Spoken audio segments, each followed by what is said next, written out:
Okay, here we are back at the Chair of Wisdom. What the hell we got going today?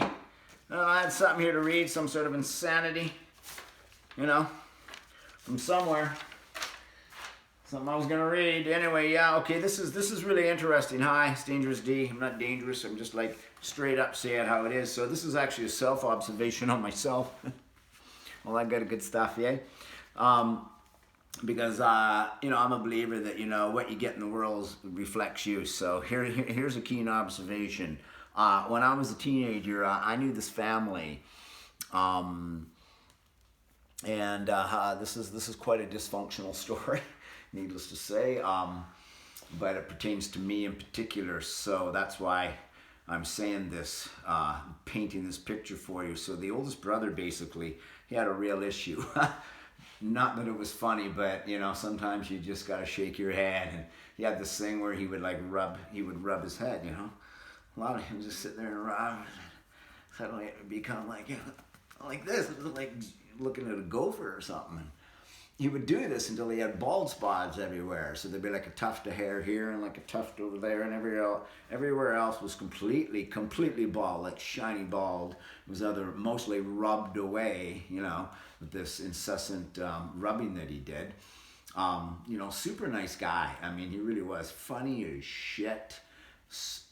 Smart, but really, what the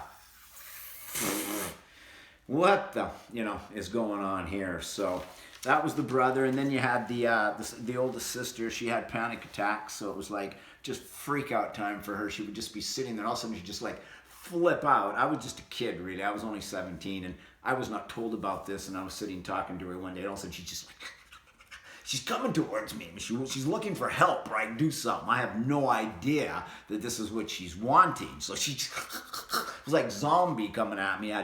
Scared the shit out of me because nobody, was just me and her in the room, and I didn't know what was happening. So she was a bit of a mess that way. So we got the brother doing this, sister doing this, and then there was two other sisters. Both of these sisters were absolutely off the wall, insane nymphomaniacs. I mean, just absolutely crazy. If dirt moved, it was targeted, man. One of them sang while she had sex, so that was really interesting.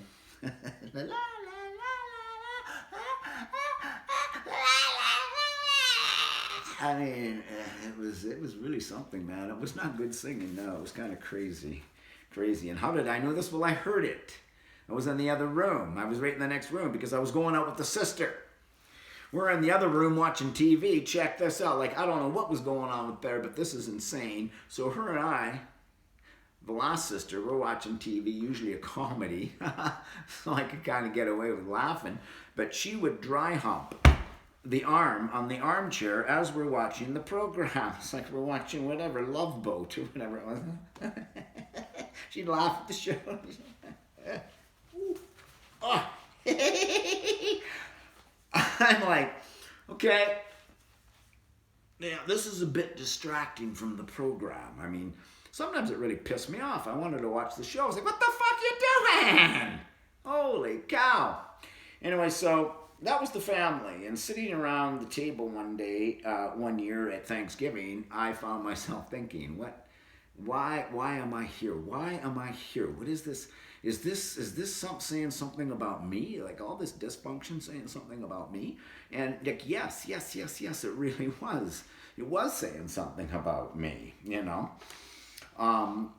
This whole flipped out family, I represent all of this in one, it struck me. Wow. Quite a bit of load for, my little, 17-year-old stupid mind to absorb. But I had that bing, that light bulb moment, the penny drop. This is just a reflection of me. I mean, I didn't do it, they did. But I was essentially just as damaged as they were. There was no doubt about it. I mean, if you want to know what's going on with you, you look at what's going on in your outside world because it's a mirror, right? So what is the message to me? Because that's all that matters. What is the message to me? What is the message? I can't fix them, right? But I can fix me. So I don't criticize them because if my philosophy is true, the part I think is fucked right up about them is really what's happening inside of me, right? This is what I'm getting at here. My mental world, my mind looks like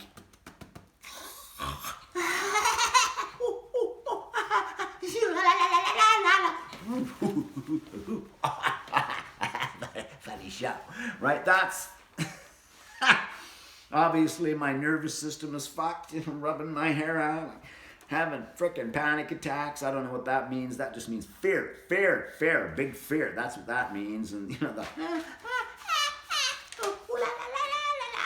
I don't know what that means. That's just disturbing. But the part that's insane is the dry humping the armchair in front of me. Good God, what a family. Insane indeed. Anyway, so, but in the end, what's this saying about me? Well, what this said about me at the time is obviously that I am a real major fuck up. Final analysis there was you have to go to the zoo to find someone like me. This boy is fuck up. Boss, fuck up. You with me? Scary. I mean, I got past it. Got past it. Shows me how far I've come, thank God. But once, this is the thing. It's interesting. It's interesting how this, what I just said, and this is why I said it, totally reflected me then as a 17-year-old, but how it reflects today. Okay? How it reflects today. Calm down for that because it's time to get, well, my point. All that illustration, all that insanity that you could never make up, okay, which was 100% real, reflects today. Yeah, that's the whole point of it. It's a sobering thought, isn't it? Sure is. Anyway, pretty screwed up world, eh? But there's hope. There is hope. There's always hope because I cured. And I do believe 100% this world is going to cure. Why? Because the good side wins. That's why. Always. You flick the light switch on, dark disappears. Never a question. We're going to flick the light switch on, people. Fucking A.